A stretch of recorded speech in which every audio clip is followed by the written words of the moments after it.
Hello everyone, সবাই কেমন আছি? তো যারা এসএসসি পরীক্ষা দিয়েছো তারা অনেকেই টেনশনে আছো কয়েকদিন পরে রেজাল্ট। ঠিক আছে? আবার অনেক ছেলেদের স্বপ্ন যে নটরডেম কলেজে ভর্তি পরীক্ষা দেওয়া। ঠিক আছে? তো নটরডেম কলেজের ভর্তি পরীক্ষা নিয়ে একটু কথাবার্তা বলবো। অ্যাকচুয়ালি নিজের এক্সপিরিয়েন্সটাই শেয়ার করব। আমি জানি অনেক ভিডিও আছে ভাই, কিন্তু অ্যাজ আ নটরডেমিয়ান বা অ্যাজ আ সিনিয়র ভাই বলো, মনে হইলো একটু শেয়ার করা দরকার। কারণ এত তথ্যের মাঝে তোমরা অনেকে মিসগাইডেড হইতেছো। তো মিসগাইডেড যাতে না হও তাই আমি আমারটা শেয়ার করবো আর কি। তোমার যদি ভালো লাগে তাহলে শুনতে পারো। ঠিক আছে? তো আমি বর্তমানে বুটিক্সে পড়াশোনা করতেছি, ফাইনাল ইয়ারে আছি। 2019 সালে আমার সৌভাগ্য হয়েছিল নটরডেম ভর্তি পরীক্ষা দেওয়ার। আমার সময় ভাইবার রিটেন দুইটাই হয়েছিল, করোনার আগে আর কি। তো এটাই নিয়ে একটু কথাবার্তা বলবো। তো আমি আগে আমার নিজের এক্সপিরিয়েন্সটা শেয়ার করি। সেটা হলো, আমাদের সময় লিখিত পরীক্ষা হয়েছিল। সো আমি লিখিত পরীক্ষাটা নিয়ে এই ভিডিওতে কথা বলবো, ভাইবা নিয়ে বলবো না, তাহলে ভিডিওটা বড় হয়ে যাবে। তোমাদের যদি আগ্রহ থাকে পরবর্তীতে তাহলে বইলো, কমেন্টে জানাও, আমি ভাইবা নিয়ে আমার নিজের এক্সপিরিয়েন্স শেয়ার করবো। তো লিখিত ভর্তি পরীক্ষার জন্য তোমাদেরকে আসলে যেটা করতে হবে, তোমাদের মিসগাইডেড সবচেয়ে যেটা, আসলে অনেকে মনে করে ফিজিক্স কেমিস্ট্রি ম্যাথ পড়লে ভাই আমি এনডিসিতে চান্স পেয়ে যাবো। না রে ভাই, এটা হবে না। ধর্ম আর সমাজ বাদে তোমাকে সব সাবজেক্ট পড়তে হবে। ধর্ম আর সমাজ বাদে আর সব সাবজেক্ট পড়তে হবে। আমি দুইবার কথাটা বললাম।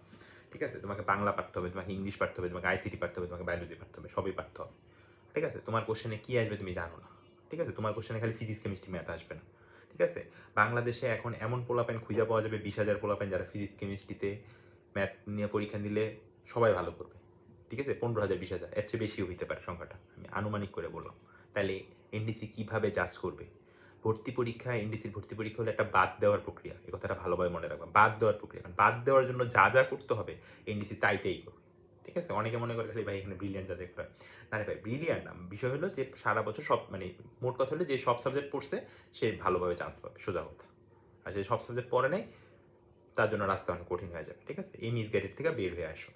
ঠিক আছে? তোমাকে বাংলা পড়তে হবে, তোমাকে ইংলিশ, হ্যাঁ তুমি ওটা কম পারতে পারো। ঠিক আছে? আমি আমার ভর্তি পরীক্ষায় আমি যাই দেখি বাংলা থেকে কবিতার লাইনে শূন্যস্থান দিচ্ছে, আমি কোনোদিন এক্সপেক্ট করি না। কিন্তু আমি ছোটবেলায় বাংলা কবিতা পড়তে পছন্দ করতাম, চরণগুলা মনে রাখতে পছন্দ করতাম। এটা আমার নিজের চয়েস ছিল, পরীক্ষার জন্য না। এনডিসির ভর্তি পরীক্ষায় গিয়ে দেখি আমি বাংলা চরণের শূন্যস্থান, এর আগে কখনো আমি কোথাও এটা পাইনি। ঠিক আছে? সো হোয়াট এভার ইট, সন্ধি বিচ্ছেদ আসছে, এগুলো আসে, সব সাবজেক্ট মিলায় কোশ্চেন করে। ঠিক আছে? ফার্স্ট অফ অল কর্তব্য হলো ধর্ম সমাজবাদে তুমি সব সাবজেক্ট পড়বা। এটা হলো লিখিত পরীক্ষার প্রথম ক্রাইটেরিয়া। কারণ তোমাদের আবার শর্ট সিলেবাস, তো তোমাদের কম্পিটিশনটা হবে খুবই কম মার্কিংয়ে। ধরো একজন হয়তো 0.5 এর জন্য চান্স পেতেছে না, একজন হয়তো 0.25 এর জন্য চান্স পেতেছে না, এরকম হবে। ঠিক আছে?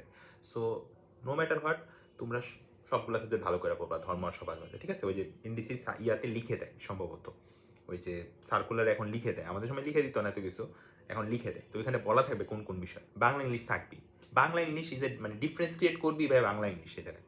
ঠিক আছে? যেমন আমি ইংলিশ একটু কম পারতাম, তো ইংলিশ খুব, মানে ইংলিশ যারা খুব ভালো তারা হয়তো সব পারে ইংলিশতে, কিন্তু ইংলিশে কিছু কোশ্চেন আসলে যারা খুব ইংলিশে ভালো তারাই ভালো পারে। ঠিক আছে? যেমন আমাদের সময় প্রিপোজিশন আসছিল, প্রিপোজিশন আমরা মনে করি যে ছোটোবেলায় যে ধারণাটা হয় প্রিপোজিশন পড়লি মনে হয়ে যায়, কিন্তু এনডিসিতে যখন ক্লাস টাস করবা তখন বুঝতে পারবে যে অ্যাপ্রোপ্রিয়েট প্রিপোজিশন ছাড়াও, মানে সেন্টেন্স অনুযায়ী যে প্রিপোজিশন চেঞ্জ হয় ওই রকম দুই একটা দিয়ে দেয় অনেক সময়, আমাদের সময় দিছিল। এটা পারিনি, যেটা পারিনি যেটা সত্য কথা। তাই আমি বাংলা পারছিলাম ভাই, কোনোদিন ভাবিনি বাংলা পাইরা ইংরেজিতে চান্স পাবো। ঠিক আছে? আরেকটা বিষয়, এটা নিয়ে বললাম, বাংলা ইংলিশের কথাটা বললাম। আর আইসিটি বায়োলজি থাকবে কিনা ওটা তোমার সার্কুলারে দেখতে পাবা, মনে হয় থাকবে সম্ভবত। এবার শর্ট সিলেবাস। ঠিক আছে? সার্কুলারে তখন লিখে দেয়, আমি দেখলাম রিসেন্ট টাইমে।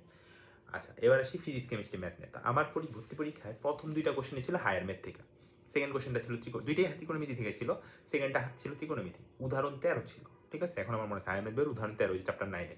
তা আমি অঙ্কটা পারি, কিন্তু অঙ্কটা বড়, ওই যে ব্যবধি দেওয়া ছিল, তো ব্যবধি জায়গা দেয়নি, রাফ করবো কই। আর উত্তরটাও আমার ঠিক মনে নেই, মানে মনে আছে -1 প্লাস √5/2 এরকম একটা অ্যান্সার ছিল, কিন্তু অপশনগুলো কাছাকাছি ছিল, দুইটা অপশন।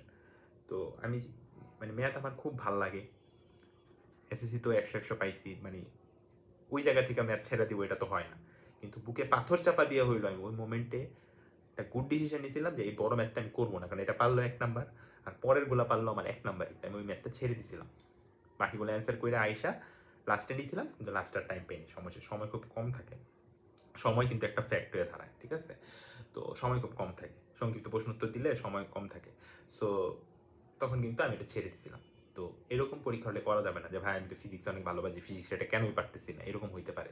তুমি অনেকবার করছো কিন্তু এখানে মিলতেছে না, এমন হইতে পারে। বা আমি দেখেই বুঝছি অঙ্কটা বড়, আমার রাফ করার জায়গা নাই, তো আমি ছেড়ে দিছি। সো নাম্বারটা বুঝতে হবে যে কোন কোশ্চেনে 2 নাম্বার, কোন কোশ্চেনে 1 নাম্বার। ঠিক আছে, এটা হলো মেইন কথা। কোনো কিছুর প্রতি মানে যে আমি প্যাশনেট, এটা আমার বাইরে যেতে হবে, এনডিসির আজকে দেখাই দিব না ভাই, ভর্তি পরীক্ষায় এটা মাথায় রাখতে হবে। ঠিক আছে, ছোট বয়সে তোমাদের এই জিনিসগুলো ভুল হয়ে যায়, যে বুঝো না। আরেকটা যে জিনিস হয়, তোমরা ছোটবেলা থেকে পড়ে আসছো, বাংলা পরীক্ষার দিন বাংলা পড়ে গেছো, ইংলিশ পরীক্ষার দিন ইংলিশ পড়ে গেছো, ফিজিক্স পরীক্ষার দিন ফিজিক্স পড়ে গেছো।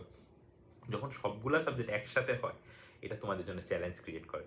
তো এটার জন্য তোমরা যেটা করতে পারো সেটা হলো যে, ধরো তোমরা এখন থেকে মানে কয়েকদিন পরে ভর্তি পরীক্ষার তো সার্কুলার দিয়ে দিবে রেজাল্টের 1 সপ্তাহ পরে, তোমরা প্রতিদিন 3-4টা করে মিনিমাম সাবজেক্ট পড়ো। ফিজিক্স পড়ো, বাংলা পড়ো, আবার কেমিস্ট্রি পড়ো, তারপর দেখো যে 3টা মনে রাখতে পারো কিনা। ঠিক আছে, তাইলে এভাবে পড়লে দেখা যাবে, কারণ অনেকেরই এই অভ্যাসটা নাই এতগুলো সাবজেক্ট একসাথে। এটা স্বাভাবিক, ছোট বয়সে এটা হয়, আমাদেরও হয়েছে। ঠিক আছে, তো কয়েকটা সাবজেক্ট মিলা মনে রাখার চেষ্টা করো। ঠিক আছে, এটাই হলো বিষয়। আর এই তো এটা হলো বিষয়। যেমন আমার ভর্তি পরীক্ষার ক্ষেত্রে আমার এখনো মনে আছে, আমি লাস্ট কয়েকদিন অনেক বায়োলজি পড়ছিলাম ভাই, কিন্তু বায়োলজি থেকে একটা কোশ্চেন আসে না। এটা আমার অনেক খারাপ লাগছিল, কারণ বায়োলজি তো লাস্টের দিকে এসে পড়ছিলাম, কারণ বায়োলজি তো মাঝখানে গ্যাপ ছিল না, পরীক্ষার পরে তো 2-3 মাস গ্যাপ ছিল, তখন তো কিছু পড়াশোনা করিনি। তো লাস্টের দিকে বায়োলজি পড়ছি, কিন্তু পরীক্ষায় গিয়ে বায়োলজি আমার কোশ্চেন আসেনি। তো আবার অনেকের কোশ্চেন আসছে। এটা হলো বিষয়। এবার আসি তোমাদের কিছু মিসগাইডেড ধারণা থেকে বের করার জন্য। তো অনেক সিজনাল ব্যবসায়ী আছে যারা কিনা সহায়িকা বই বের করছে। আমি সহায়িকা বইয়ের বিরুদ্ধে না ভাই। বিষয় হলো, তোমরা মেইন বইয়ের পাশাপাশি সহায়িকা বই পড়ো, কিন্তু মেইন বই বাদ দিয়া না। এনডিসি টিচাররা কোশ্চেন করবে মেইন বই থেকে। আর তোমাদের এবার শর্ট সিলেবাস, বইয়ের আনাচে কানাচে কিছু বাদ দিও না, তাহলে কিন্তু ঝামেলায় পড়বা। এটা হলো ফার্স্ট কন্ডিশন। সেকেন্ড হলো এনডিসির কোশ্চেন ব্যাংক নামে বাজারে এখন খুব ভাইরাল, আমি শুনতেছি ভাই। আমরা এইচএসসির পরে যে পরীক্ষা দিই, ঢাকা ইউনিভার্সিটি, বুয়েট, বুটেক্স, চুয়েট, কুয়েট, এগুলাতে তোমার তাদের ওয়েবসাইট থেকে অথবা পরীক্ষার সাথে সাথে কোশ্চেন দিয়ে দেয়। এই কারণে ওটা রিয়াল কোশ্চেন ব্যাংক হয়। তো এনডিসি আমার জানা মতে কোশ্চেন পাবলিশ করে না। তাহলে তারা এই কোশ্চেন পায় কই থেকে? আমি পরীক্ষা দিয়ে বাইরে হয়েছি 2019 সাল থেকে। যারা এই বিজনেসের সাথে জড়িত তারা আগে জিজ্ঞেস করে, ভাই কী কী কোশ্চেন আসছে? আমার পরীক্ষার প্রশ্ন আছে এই পাতায় 20টা, এই পাতায় 20টা, 40টা কোশ্চেন কি আমার মনে থাকবে? এটা কি ভাই সম্ভব? তার একটা ক্লাস 10-এ পাস করছে পোলা, জীবনের প্রথম ভর্তি পরীক্ষা দিতে আসছে, 4-5টা কোশ্চেন মনে আছে। এই 4-5টা করে ওরা কোশ্চেন শুনে, অনেকগুলো শিফটে পরীক্ষা হয়, শুনে দেন তারা আবার নিজেরা কিছু অ্যাজামশন করে কোশ্চেনগুলো শুনে, এই প্রশ্নগুলো হইতে পারে। এটা বানায় একটা তারা অ্যাজামশন কোশ্চেন ব্যাংক বানায়। এই কথাটা তোমাদের অনেকেই বলে না, এটাকে বলে assumption question, not pure question bank. So তুমি অনেকে ভাবে কি, মনে করো এবার তো শর্ট সিলেবাস, তোমায় গোল্ডেন পাবে, এ প্লাস পাবে, কারণ শর্ট সিলেবাস, এসএসসি সিলেবাস ছোট, তার উপর আবার শর্ট সিলেবাস। মনে করবেন কোশ্চেন ব্যাংক পড়ছি ভাই, আমার তো এনডিসি ঠেকাবে, এনডিসি তো হয়েই গেছে। না রে ভাই, তুমি ওইটা থেকে ধারণা নিতে পারো, আমি বিপক্ষে বলতেছি না, বাট মিসগাইডেড হইও না। দিন শেষে আমি তোমাকে যেটা বলবো, মেন বই পড়বা, এনডিসিকে প্রেডিক্ট করতে যাবা না। আমার কয়েকটা ব্যাচ পরে একবার বাংলা অনুচ্ছেদ লিখতে দিচ্ছে 5 নাম্বারে, এর আগে এনডিসিতে কোনোদিন বাংলা অনুচ্ছেদ লিখতে দেয়নি। অনুচ্ছেদের টপিক কি শুনবা? ডাক বাংলো নিয়ে অনুচ্ছেদ লেখো। ডাক বাংলো মানেই অনেকে বুঝে না, এটা স্বাভাবিক। যারা বাংলা কম পড়াশোনা করে তারা তো বুঝবে না, ডাকঘর নিয়ে লিখে দিয়ে আসছে। ঠিক আছে, সো তথ্যের ছড়াছড়ি, তোমরা ভাই বোন এনডিসি টিচাররা অনলাইনে নাই, সবাই অনলাইনে আছে।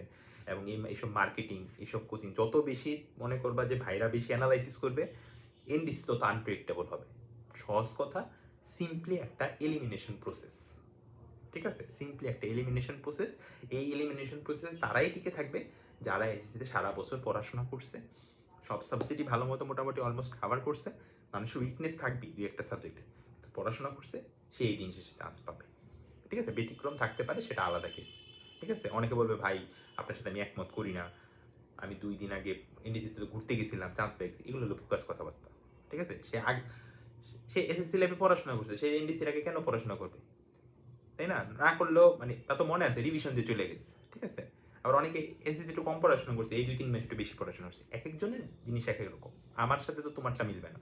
ঠিক আছে, কিন্তু আমি বলবো সাবজেক্ট সবগুলোকে প্রায়োরিটি দিবা। শুধুমাত্র সায়েন্সের সাবজেক্টের প্রতি ডাইভার্ট হয়ে না, ফিজিক্স কেমিস্ট্রি ম্যাথের প্রতি। এই জিনিসটা অনেকে ভুল করে, যে ভাই ইংলিশে সায়েন্স ডিপার্টমেন্টে পরীক্ষা দিচ্ছি, সায়েন্স থেকে পাবো না রে ভাই। ভর্তি পরীক্ষা বললাম তো, এলিমিনেশন প্রসেস। আর ইসেদের কথায় মিসগাইডেড হয়ে না, শুধুমাত্র মেন বই স্ট্রিক থাকো। ঠিক আছে, মানে আমি অনেকগুলো জিনিস দেখলে অবাক হয়ে যায়। অনেকে বলছে গ্রুপ 1-এ চান্স পেতে হবে, গ্রুপ 2-তে। আরে ভাই এনডিসিতেই সে যায়নি, গ্রুপ কি আমি ভাই এনডিসিতে ভর্তি পরীক্ষার আগে জানতামই না, চান্স পাওয়ার পরও জানতাম না। চান্স পাওয়ার পরে দিছে একটা মেসেজ, ওইখানে বুঝতে পারছি গ্রুপ 3-তে চান্স পাইছিলাম। ঠিক আছে, গ্রুপ 5, গ্রুপ 6 থেকে কি বুয়েটে ফার্স্ট হয়েছে না? তো হোয়াট এভার, গ্রুপ দিয়ে তুমি করবা কি? আর এনডিসিতে টিচার রোটেট হয়। হ্যাঁ, গ্রুপ 1-এ ভালো স্টুডেন্টের পরিমাণ বেশি। এটা কেমনে করে, এটা এনডিসি টিচাররা জানে, এটা তারা কখনো পাবলিকও করে না। যে ভর্তি পরীক্ষা সর্বোচ্চ বেশি যেখানে দিছে ভাই কিছু, এগুলো নিয়েও এখন চর্চা হয়, আমি দেখি মানে অনলাইন, আমার হাস্যকর লাগে। তো এগুলো নিয়ে ভাই যারা মেট্রিক পরীক্ষা ছিল তাদের প্যারা খাওয়ার কিচ্ছু নাই ভাই। তুমি নর্মালি জাস্ট মেইন বইটা পড়ো, মেইন বই আনাচে কানাচে পড়ে। যেমন কোন বছর জানি ম্যাথে 25 মনে হয় সার্বিক ফাংশন বলতে কি বোঝায়, এক এক ফাংশন বলতে কি বোঝায়, ম্যাথ দেয় নাই কোনো, বেসিক সংখ্যা দিচ্ছে, বেসিকের উপর কোশ্চেন হয়েছে, ঠিক আছে? বেসিকের উপরে কোশ্চেন হবে না আনাচে কানাচে কোশ্চেন হবে, হোয়াট এভার ইট ইজ। মনে রাখতে হবে তোমার পড়ার সময় যে সবচেয়ে আনইম্পর্টেন্ট জিনিসটা ভর্তি পরীক্ষা তুলে দিবে, ঠিক আছে? এটাই বাদ দেওয়ার প্রক্রিয়া, বাদ দেওয়া ছাড়া এখানে কোনো কথা নেই, ঠিক আছে? সো সবগুলা সাবজেক্টই মোটামুটি ভালো করে পড়ো, মেইন বইকে প্রায়োরিটি দিয়ে পড়ো, দুনিয়ার সব কিছু ভুলা যাও, ঠিক আছে?